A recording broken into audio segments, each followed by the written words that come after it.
In this teaching, I'm going to show how the Christian writings attempt to portray Jesus as the new Moses.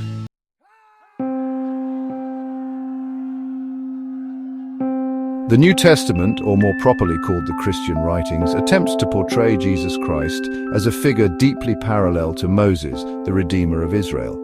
This deliberate effort tries to align Jesus with Moses in order to position him as a type of replacement Moses, transcending the Torah's centrality in Judaism and creating a proposed new covenant that reshapes the original biblical faith. My presentation highlights key parallels between Moses and Jesus, illustrating how the New Testament attempts to mirror Moses' life and mission to craft a narrative that promotes Jesus as a transformative figure for people outside of Israel and outside of Judaism. I see this as an attempt to create a new Moses figure for the Greco-Roman world.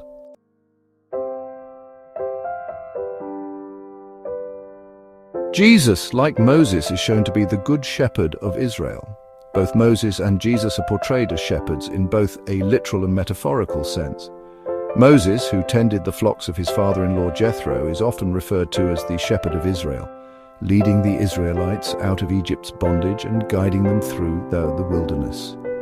Similarly, Jesus refers to himself as the Good Shepherd in the Gospel of John, emphasizing his role in guiding, protecting, and saving his followers from spiritual death.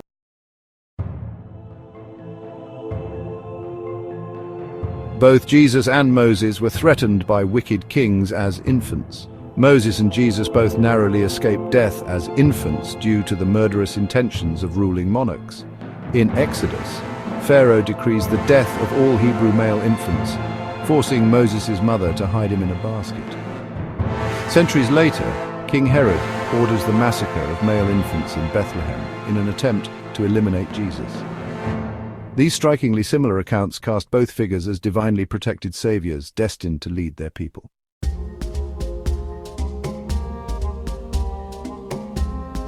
Both Moses and Jesus are lawgivers and teachers of God's truth. Moses is the quintessential lawgiver, ascending Mount Sinai to receive the Torah and delivering God's commandments to Israel as described in Exodus chapters 19 and 20. Similarly, Jesus is presented as a lawgiver in the Sermon on the Mount found in Matthew chapters 5 to 7, where he expounds upon and reinterprets Mosaic law. Jesus' declaration, "Do not think that I have come to abolish the law or the prophets. I have not come to abolish them, but to fulfill them," from Matthew chapter 5 verse 17, explicitly ties his teachings to Moses' legacy while asserting a new interpretation for a broader audience. Jesus is being displayed as giving his own version of the law from on top of the Mount of Beatitudes, just as Moses was upon Mount Sinai.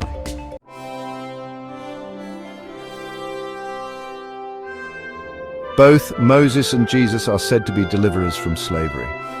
Moses leads Israel out of physical bondage in Egypt, a defining moment in Jewish identity, as detailed in Exodus chapters 12 to 14. Jesus, on the other hand, leads his followers out of spiritual slavery to sin.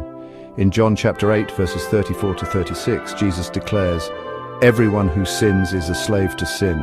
So if the Son sets you free, you will be free indeed."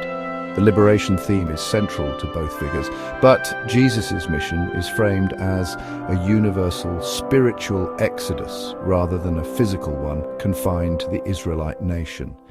In this way, Jesus is displayed as a deliverer for the Greco-Roman world.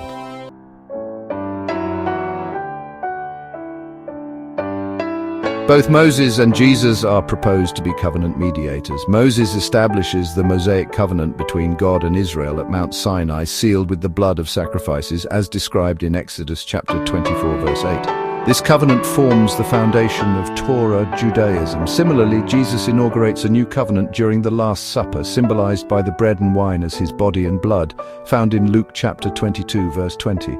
His crucifixion is presented as the ultimate sacrificial act that seals this new covenant, purportedly fulfilling and superseding the old covenant.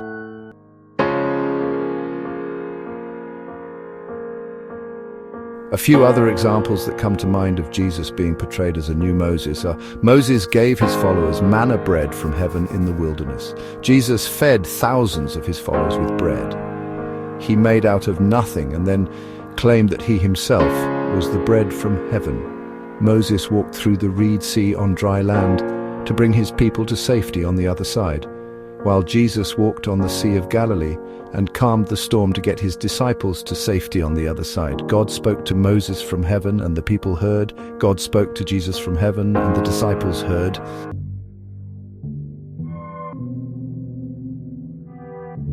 Analyzing these comparisons, I see the novel story of Jesus as an attempted shift towards a new religion for Hellenist Jews who were already engrossed in Greek worldviews and dabbling in the Greco-Roman mystery religions. The New Testament's portrayal of Jesus as a new Moses appears to go beyond mere typology. By casting Jesus as a second Moses, the New Testament redefines central elements of Judaism, such as the covenant, the law, and the role of the Messiah. Unlike Moses, whose mission was to uphold and expand Torah Judaism, Jesus is presented as the foundation of a supposed new covenant, one that emphasizes faith in the story of a demigod figure over Torah and adherence to ceremonial law. By simply believing in the demigod, the story of the new Moses named Jesus, one can obtain righteousness irrespective of one's standing as a pagan, a Roman, a Greek, or just as one unwilling to delight in and follow the Torah.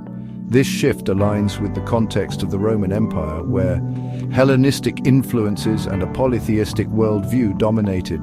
The New Testament narrative's universalistic approach and reinterpretation of Jewish tradition arguably make Christianity more accessible to non-Jewish audiences, particularly those in a Greco-Roman culture, and especially for those who were already accustomed to worshipping demigods or anointed Christs as God-men teachers like Jesus.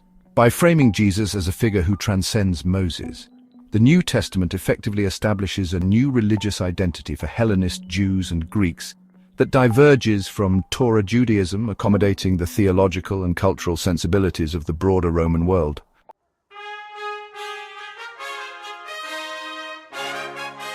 The writings of Paul, the first person in recorded history to ever write about Jesus Christ, was able to begin transforming the Greco-Roman world with his newly found idea of creating a new type of Moses for the Roman Empire. A new Moses that pagans could accept without having to follow the Torah and be united with the Jewish people and the nation of Israel.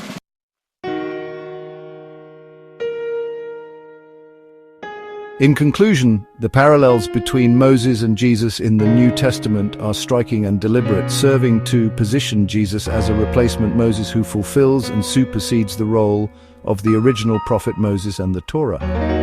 This narrative attempts to align Jesus with Jewish tradition to give it credibility, but it completely redefines it, creating a new religious framework that departs from Torah Judaism and thus the scriptures entirely. By promoting Jesus as the mediator of a supposed new covenant, the New Testament lays the foundation for a distinct and new religion that appeals to both apostate Hellenist Jews and pagan Gentile audiences.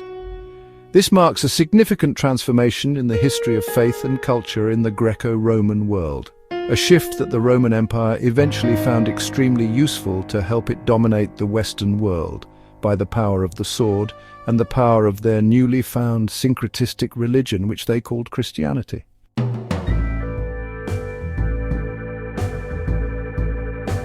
Thank you for watching. This has been a presentation of Avraham Eminer. The views expressed here are mine alone and are not meant to be an authoritative representation of any one religious tradition.